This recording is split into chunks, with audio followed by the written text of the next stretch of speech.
Hello everyone, this is Deepa and welcome back to my channel. Today we'll learn about data types in C++. We have covered variables in C++ in the previous session or previous video. If you have not watched, I request you to watch that video so you will be able to relate with the primitive data types. The link is given in the description. Before starting the data types in C++, let's revise the topic variables in C++. Variable means the name given to the memory slots where we can store the values. For example, roll number, name, grade, division, percentage are the names given to this particular memory slots where we have stored the values as a roll number is equals to 20, name is equals to Kia, grade is equals to 12, division is A and percentage is 89.66. These values we store into the memory are of different types. For example, 20 is a type of integer, Kia is a string value.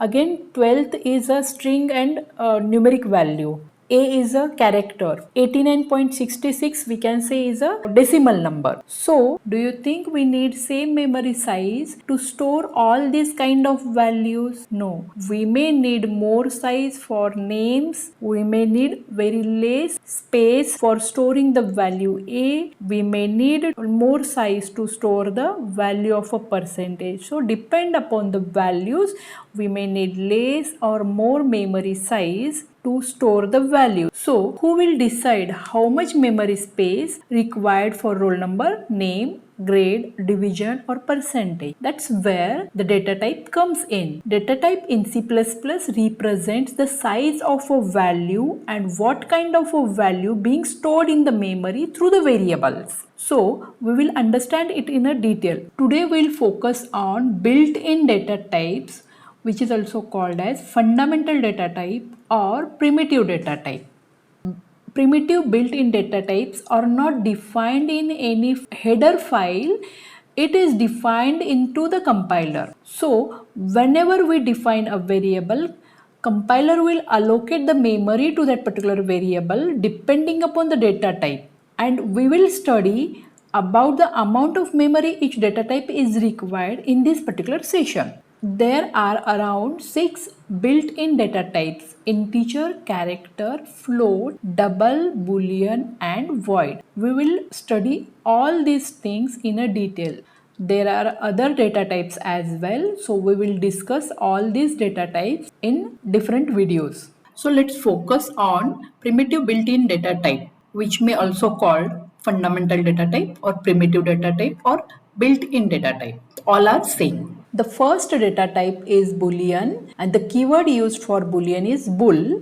This basically data type holds only two values, either true or false. True means 1 and false means 0. Compiler will allocate 1 byte of a memory for the variable of this data type. Now let's see how it works. First we'll add a comment data types in C++.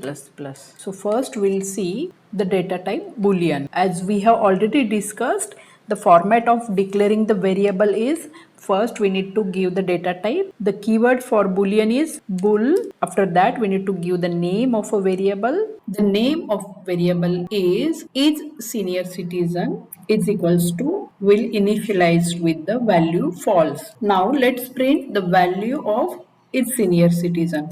Cout is senior citizen, give space always, and is senior citizen. Now run this program.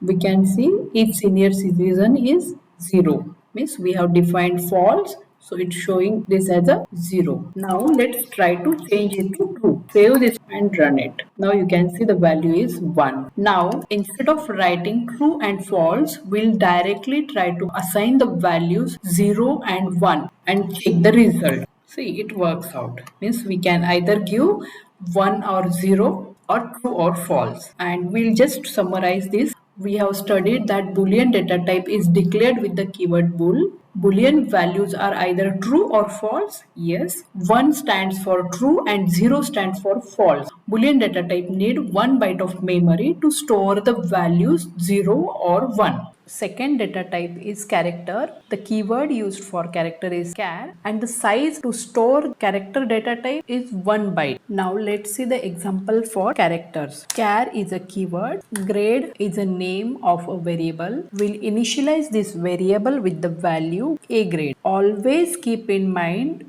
whenever we are defining the variable of a type character, the value should be enclosed within in the single quotation. Here you can see. Now we'll try to print this value. We can see the result, grade is A. What if I write two characters over here and we'll try to print it? We'll see how it works. So it's showing some problem over here. Let's try to understand the error.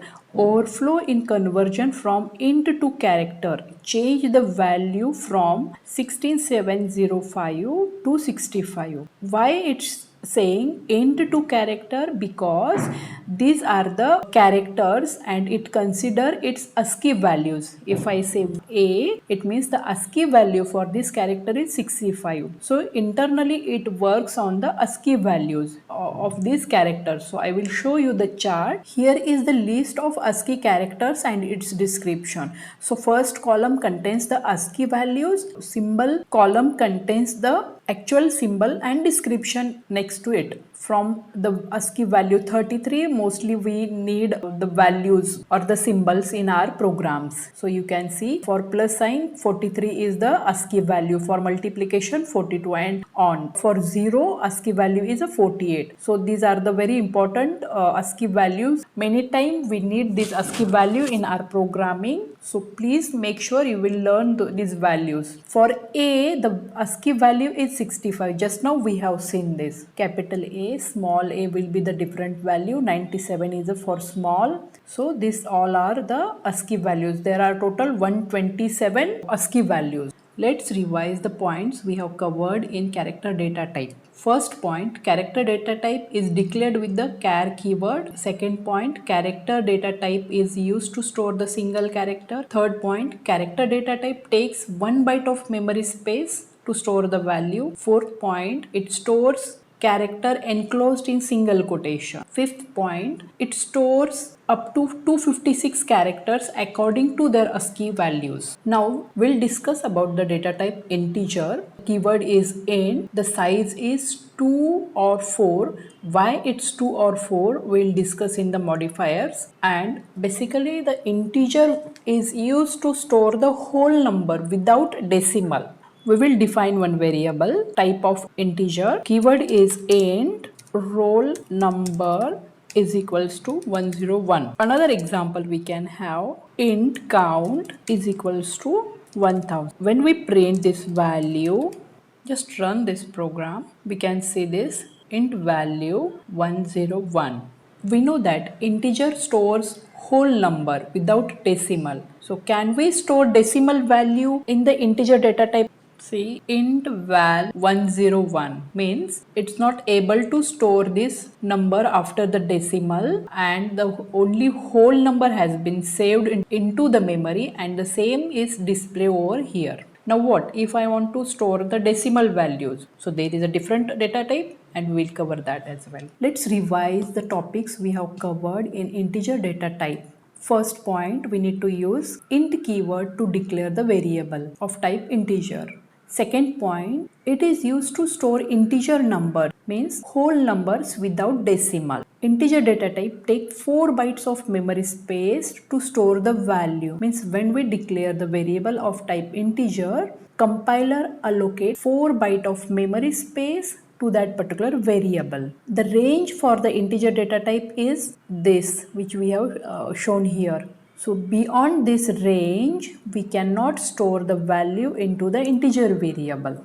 Within in this range only, we can store the value into this variable type of integer. Let's see what happens if I try to store the value beyond this range. Okay, I have written one simple example over here where I have given roll number is equals to 5, count is equals to 1000, and max number is something which is out of this range. Let's see what happens. Okay, Integer roll number is displayed as it is, the value which we have allocated. Count is also perfect, but max number is something this which is not shown here, and the -10 value is shown, means this value is out of the range, and that is the reason it's showing some random value. But now what if I want to store the value, this value which is whole number, and I want to store into the integer data type only? Again, one more thing is that the integer takes 4 bytes of memory space to store the value, and this is 5. 5 is a very less, it will take very less memory space. So 4 bytes will be like vestige of a memory for roll number, or again for count. And for max number, the memory size is not sufficient. So there are different requirements. To fulfill all these different requirements, we have type modifiers, and we'll cover type modifiers in the next video. Till now we have covered boolean data type, character data type, integer data type. Now we'll look into the floating point data type. The keyword for floating point is float. It takes 4 bytes of memory space to store the value in that particular variable, and it allows to store the value with decimal points up to 7 digits. As we have seen that integer will not allow you to store the decimal values, so we have a provision of float which will allow us to store the decimal values as well. So let's have an example. Float price is equals to 87.88, and let's try to print this value. Yes, and it's allowing us to save the value. Just try if we say integer, what happens?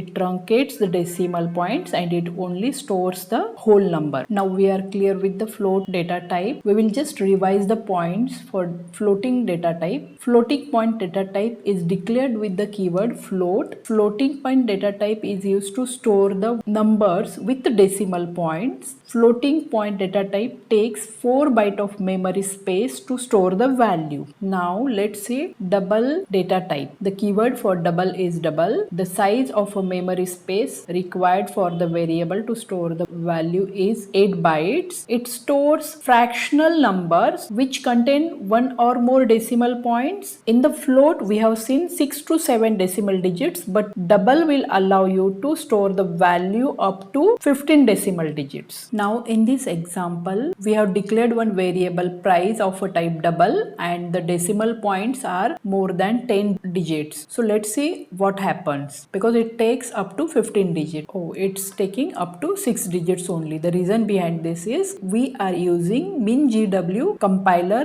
and this compiler truncate the value after 6 digits. So if I want to print this value as is, we need to use one function, and then function is set precision up to 15 digits, 6, whatever it may be, 10 digits we can set. There is a red underline below this function. So the reason behind this is we have not included the header file, and the header file is ioman-ip. Now the error will go away. Now let's try to print the value, and yes, the result is as expected. Let's revise the points for double data type. Double data type is declared with the keyword double. It used to store the decimal numbers with the high precision up to 15. Double data type takes 8 bytes of memory space to store the value in that variable. The last primitive built-in data type is void, and void data type represents the absence of value, and we cannot create the variable of this type. Basically, this is used in the functions and pointers, which we will cover in the functions and pointers topic.